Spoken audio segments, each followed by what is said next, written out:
इस वीडियो के अंदर हम बात करेंगे एंजाइम्स के बारे में। बायोमोलिक्यूल का ये टॉपिक है।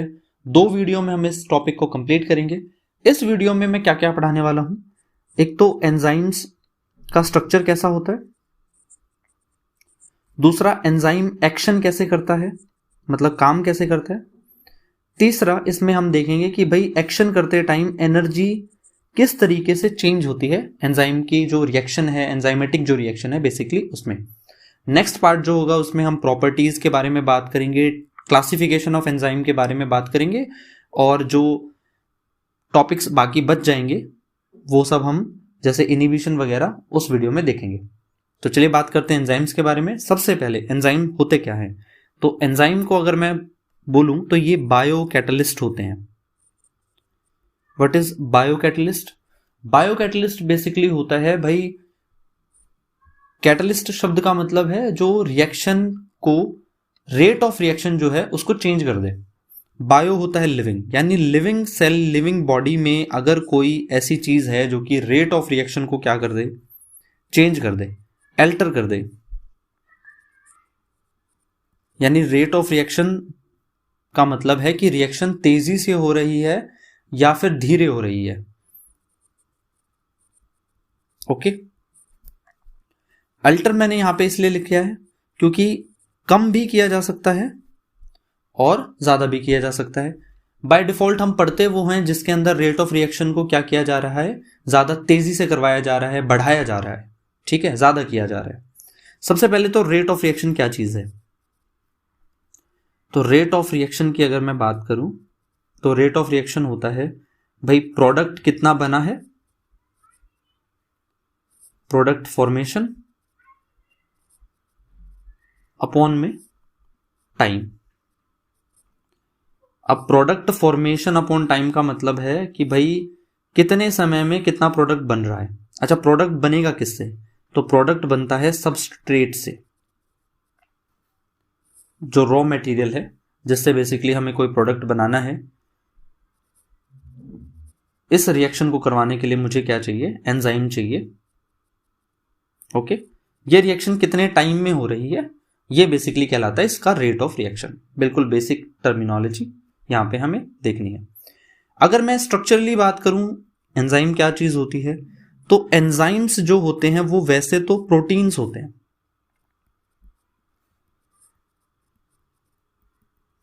बट एक्सेप्शन भी है हमारे पास। एक्सेप्शन में आते हैं कुछ ऐसे आरएनए जो कि क्या काम करते हैं, एज ए एंजाइम काम करते हैं, उन्हें बोला जाता है राइबोजाइम्स। तो राइबोजाइम्स जो है वो एक्सेप्शन है इस बात के।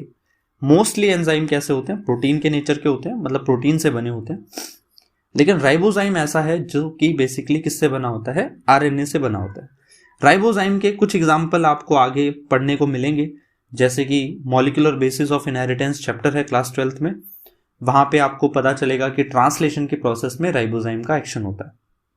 उसी चैप्टर में आप पढ़ोगे कि भाई स्प्लाइसिंग करने के लिए जो स्प्लाइसोसोम कॉम्प्लेक्स हैं उसमें भी जो एंजाइम काम करते हैं वो आरएनए से बने होते हैं, मतलब राइबोजाइम्स हैं। ठीक है, अब बात करते हैं प्रोटीन की, क्योंकि हमारा इस चैप्टर में जो मेन काम है एंजाइम का वो प्रोटीन से रिलेटेड है। तो देखो भाई, एंजाइम जो है प्रोटीन के कई स्ट्रक्चर्स होते हैं। एंजाइम प्राइमरी स्ट्रक्चर भी हो सकता है, मतलब सिंपल पॉलीपेप्टाइड की चेन, ये प्राइमरी स्ट्रक्चर है। ये भी हो सकता है, ये ऐसे अल्फा हेलिक्स या फिर बीटा शीट की फॉर्म भी ले सकता है, ये सेकेंडरी स्ट्रक्चर है। या फिर ये दोनों को ही और ज्यादा लेवल पे कॉइलिंग हो जाए, फोल्डिंग हो जाए, तो ये बन जाएगा टर्सरी स्ट्रक्चर। ओके, ज्यादातर जो एंजाइम है वो टर्सरी स्ट्रक्चर में होते हैं। अब आपको ध्यान रखने वाली जो बात है वो ये है कि भाई ये दोनों जो स्टेजेस होंगी ये नॉन फंक्शनल होती है। अब इसका क्या मतलब है, ये वाली जो स्टेज है ये फंक्शनल है, मतलब काम अगर मुझे करवाना है, अगर मैं बोलूं कि एंजाइम एक्टिव है, फंक्शनल है, तो वो टर्सरी स्ट्रक्चर में होगा। नॉन फंक्शनल में कैसा होगा एंजाइम, एंजाइम होता है नॉन फंक्शनल में इनएक्टिव, और फंक्शनल मतलब एक्टिव है।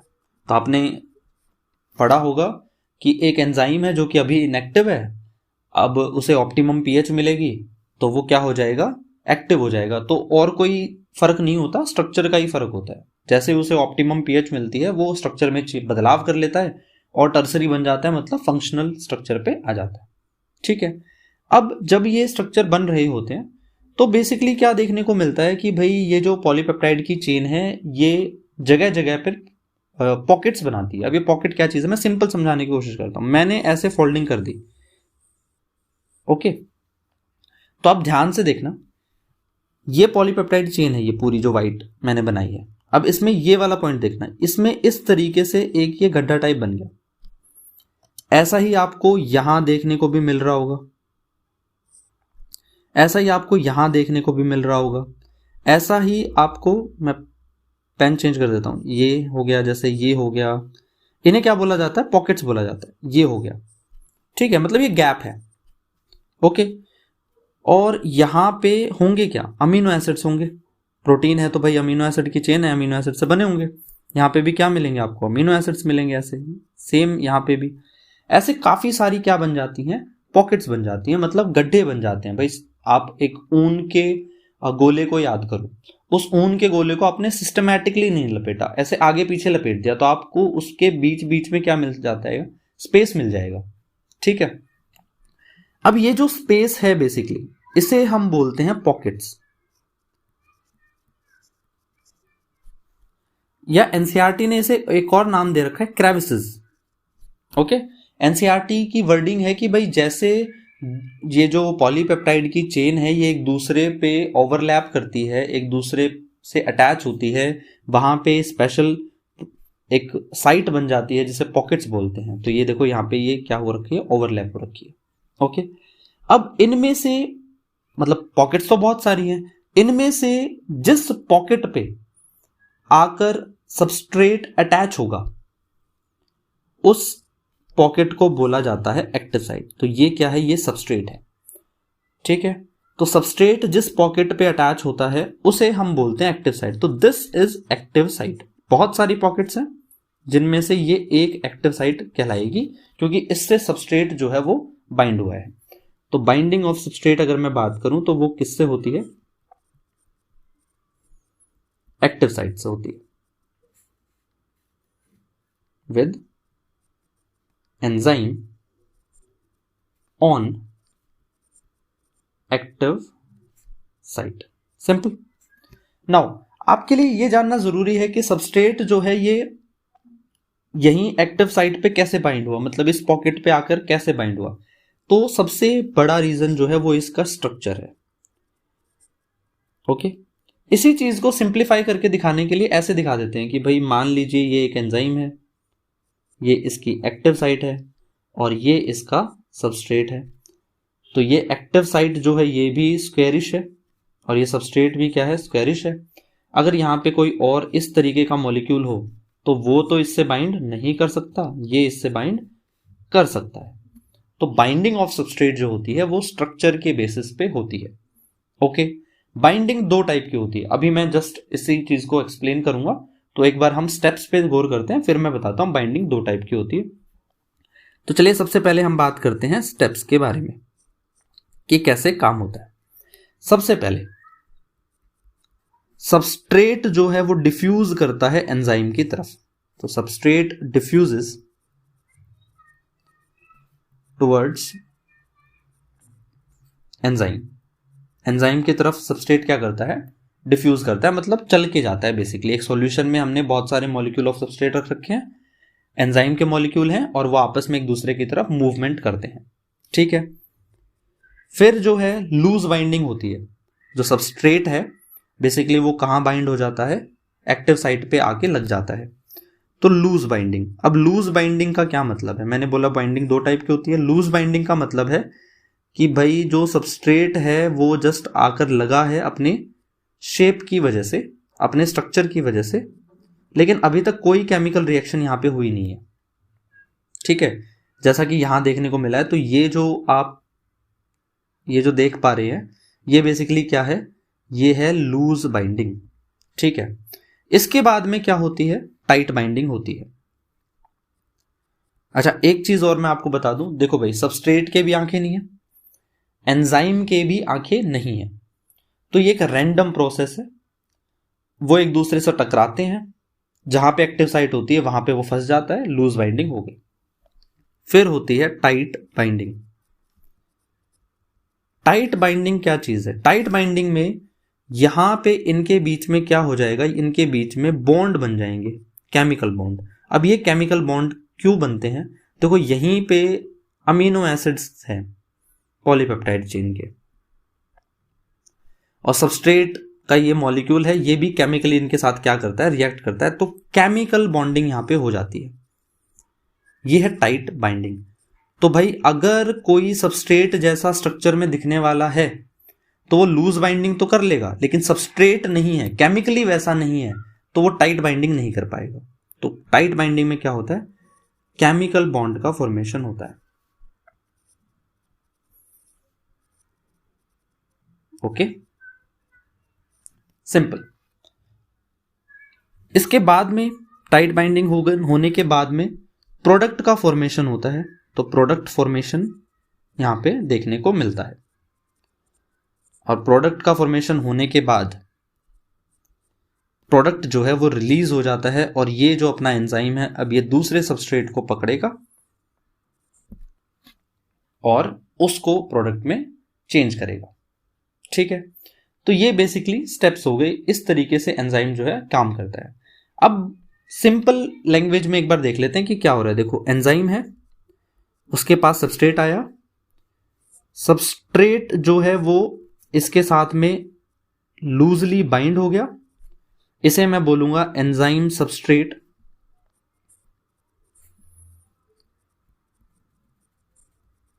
कॉम्प्लेक्स।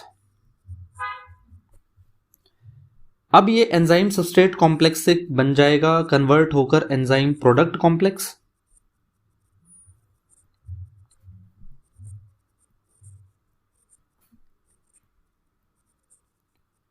और फाइनली जो है एंजाइम और प्रोडक्ट एक दूसरे से क्या हो जाएंगे, सेपरेट हो जाएंगे।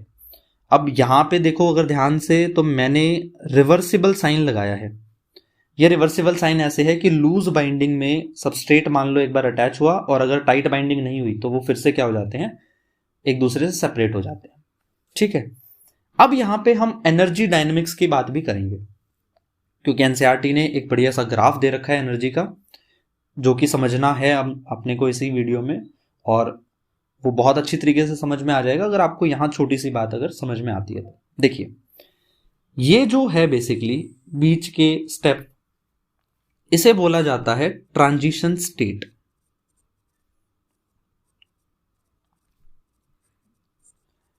और ये जो ट्रांजिशन स्टेट है उसके पास में एनर्जी बहुत ज्यादा हाई होती है, तो हाई एनर्जी। अब हाई एनर्जी क्यों चाहिए बच्चे? जिसके पास हाई एनर्जी होगी वो उतना ही ज्यादा कम स्टेबल होगा, लेस स्टेबल। तो स्टेबिलिटी बहुत ज्यादा कम है, एनर्जी बहुत ज्यादा हाई है। देखो सबस्ट्रेट को अगर प्रोडक्ट बनाना है तो सबस्ट्रेट को पहले अनस्टेबल करना पड़ेगा, तभी तो वो रिएक्ट करेगा, तभी तो वो प्रोडक्ट बनाएगा। तो ये जो फेज है एंजाइम सबस्ट्रेट कॉम्प्लेक्स और एंजाइम प्रोडक्ट कॉम्प्लेक्स, ये ट्रांजिशन स्टेट कहलाता है। पहली बात तो ये वो फेज है रिएक्शन का कि भाई अब ना सबस्ट्रेट बचा है ना प्रोडक्ट बना है, बीच का कहीं है। ओके, एनर्जी इस टाइम पे बहुत ज्यादा हाई होती है और स्टेबिलिटी बहुत कम होती है, तभी वो क्या बनता है, प्रोडक्ट बनता है। अब बाय डिफॉल्ट क्या है कि यहां पे एनर्जी हाई कैसे होगी, जब यहां से एनर्जी क्या हो रही होगी, एंटर हो रही होगी, और यहां से एनर्जी क्या हो रही होगी, रिलीज हो रही होगी। क्योंकि प्रोडक्ट और सबस्ट्रेट की एनर्जी में इतना ड्रास्टिक डिफरेंस नहीं होता जितना ट्रांजिशन स्टेट की एनर्जी में होता है। तो आपको यहां अभी जो चीज याद रखनी है वो ये रखनी है कि ट्रांजिशन स्टेट की एनर्जी काफी ज्यादा हाई होती है, स्टेबिलिटी इन मॉलिक्यूल्स की बहुत कम होती है। ठीक है, इसी चीज को ग्राफ से समझाने की कोशिश करता हूं मैं, ताकि बेटर अंडरस्टैंडिंग हो सके, ताकि हमें बेटर समझ में आ सके किस तरीके से जो है फंक्शनिंग हो रही है। तो चलिए ग्राफ बनाते हैं। तो ग्राफ में ये मैंने बनाई वाई एक्सिस और ये है एक्स एक्सिस। वाई एक्सिस पे हम लेते हैं बच्चे potential energy,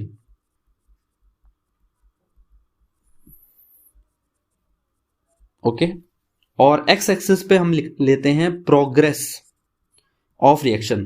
rate of reaction नहीं, प्रोग्रेस ऑफ रिएक्शन, मतलब जैसे जैसे मैं इस पॉइंट से आगे की तरफ बढ़ूंगा वैसे वैसे जो रिएक्शन है वो हो रही है। मतलब बात ऐसी है कि शुरुआत में यहां पे हूं, जैसे जैसे एक्स एक्सिस पे बढ़ूंगा वैसे वैसे आगे मतलब प्रोडक्ट बनते डायरेक्शन में मैं रिएक्शन हो रही है, मूव कर रहा हूं। ठीक है, सिंपल।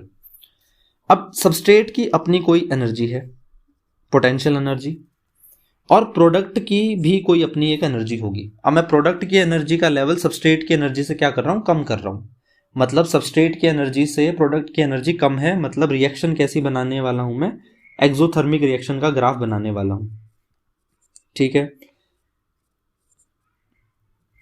सबस्ट्रेट और प्रोडक्ट की, जब प्रोडक्ट की एनर्जी कम होती है सबस्ट्रेट से, एक्सोथर्मिक, और जब सबस्ट्रेट की एनर्जी कम होती है प्रोडक्ट से तो एंडोथर्मिक, मतलब रिएक्शन ने एनर्जी ली है।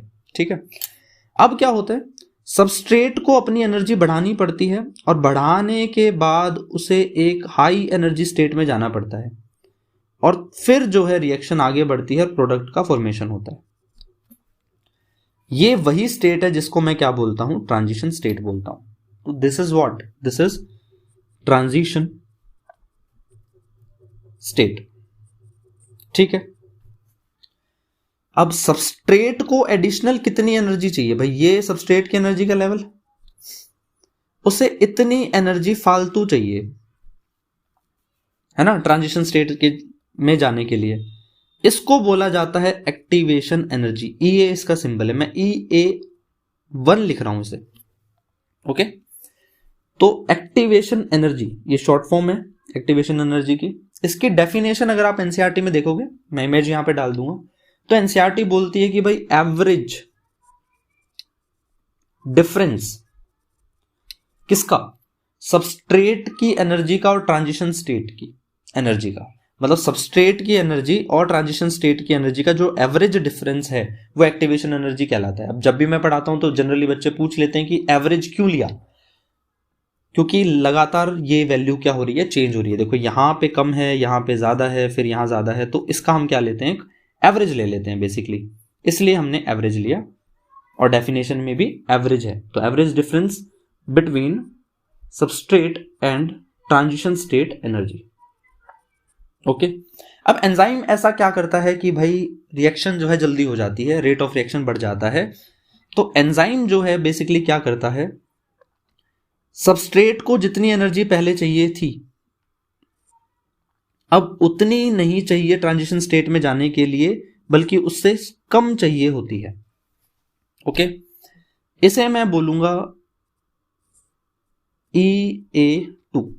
ठीक है, अब आपको दिख रहा होगा कि EA2 जो है वो कम है EA1 से, यानी पहले जब मैंने रिएक्शन में एंजाइम नहीं डाला था, ये है विद आउट एंजाइम और ये है विद एंजाइम। तो जब मैंने रिएक्शन में, मतलब रिएक्शन करवाने के लिए एंजाइम नहीं डाला था, तब एनर्जी की रिक्वायरमेंट ट्रांजिशन स्टेट में जाने के लिए ज़्यादा थी, और जब मैंने एंजाइम डाला तो एनर्जी की रिक्वायरमेंट जो है ट्रांजिशन स्टेट में जाने के लिए वो कम थी। अब यहां पे मैं एक सवाल पूछता हूं, आप मुझे ये बताओ कि भाई एनर्जी का सीधा सा रिलेशन है स्टेबिलिटी के साथ, जहां ज्यादा एनर्जी वहां पे जो स्टेबिलिटी है वो कम मिलेगी। तो इस पॉइंट पे, ओके, इसको थोड़ा इस पॉइंट पे और इस पॉइंट पे आप मुझे ये बताओ कि किसमें स्टेबिलिटी जो है वो सबसे कम है। तो इस पॉइंट पे सबसे लेस स्टेबल होना चाहिए और इस पॉइंट पे मोर स्टेबल होना चाहिए। ठीक है, आपका भी मेरे ख्याल से यही जवाब होगा ग्राफ देखकर, बट ये बिल्कुल गलत है। देखो यहां पे चाहे पॉइंट ये हो या चाहे पॉइंट ये हो, दोनों पॉइंट पे मतलब विद एंजाइम और विदाउट एंजाइम जो स्टेबिलिटी है वो बराबर है, ट्रांजिशन स्टेट की एनर्जी भी क्या है, बराबर है। सर ग्राफ से तो अलग लगता है, देखो ग्राफ से अलग बात लगती है, लेकिन बिल्कुल कंसेप्चुअली जब आप इसे समझेंगे तो आपको एक बात समझ में आएगी कि भाई अगर मुझे रिएक्शन करवानी है तो जो एनर्जी लगेगी वो तो लगेगी, ऐसा तो है नहीं कि भाई उसमें कोई कमी आ जाएगी। अगर आप बोलो कि भाई एंजाइम डालने से जो एंजाइम सबस्ट्रेट कॉम्प्लेक्स है या एंजाइम प्रोडक्ट कॉम्प्लेक्स है वो उतना अनस्टेबल नहीं होता, तो मतलब रिएक्शन तो प्रॉपरली हो ही नहीं पाएगी, तो अनस्टेबिलिटी तो जरूरी है, तो एनर्जी भी उस हिसाब से हाई होनी चाहिए। देखो यहाँ पे फर्क किस चीज का है, मैं एक सिंपल सा छोटा सा एग्जांपल लेके बताता हूँ। एक बच्चा है, उसको समोसा खाना है। लेट्स से कि समोसा जो है वो 10 रुपए का आता है। वो दुकान पे गया, उसे 10 रुपए दिए और समोसा लेके खा लिया। अगले दिन उसे फिर समोसा खाना है। अब जाते टाइम उसके पापा ने रोक लिया उसे कि कहाँ जा रहे हो। उसने बोला कि मैं फला फला की दुकान पे समोसा खाने जा रहा हूँ। और पापा ने बोला कि भाई मेरे जो है 5 रुपए उस दुकानदार के पास ही हैं, तो तुम एक काम करना, उसे याद दिला देना। तो बच्चा गया, उसने बोला समोसा दे दो, पापा के पैसे भी आपके पास हैं 5 रुपए, तो उसने 5 रुपए दिए प्लस उसके पापा के जो 5 रुपए है उसे मिलाकर उसे समोसा मिल गया। जो ध्यान रखने वाली बात यह है कि समोसा अभी भी 10 रुपए का ही है, बस फर्क यह है कि वो बच्चा सबस्ट्रेट है। उसे पहले 10 रुपए खुद के खर्च करने पड़ रहे थे, अब सिर्फ उसे कितने खर्च करने पड़े, 5 खर्च करने पड़े। 5 तो उसने खर्च करे और 5 जो उसके पापा यानी एंजाइम। तो एंजाइम जो है बहुत ज्यादा अनस्टेबल कर देता है, मतलब सबस्ट्रेट को उतनी एनर्जी की रिक्वायरमेंट नहीं चाहिए कि ओवरऑल रिएक्शन में उतनी एनर्जी आ जाए, या ओवरऑल जो वो कॉम्प्लेक्सेस हैं ट्रांजिशन स्टेट के वो उतने ज्यादा अनस्टेबल हो जाएं। तो आई होप आपको समझ में आया होगा। तो अनस्टेबिलिटी दोनों पॉइंट पे बराबर है, एनर्जी भी दोनों पॉइंट पे बराबर है। बस सबस्ट्रेट के लिहाज से अगर मैं देखूं तो पहले उसे एंजाइम नहीं था तो ज्यादा एनर्जी चाहिए थी, अभी भी उतनी ही चाहिए, लेकिन खुद उसे ऐड करने के लिए जो रिक्वायरमेंट है वो कम है।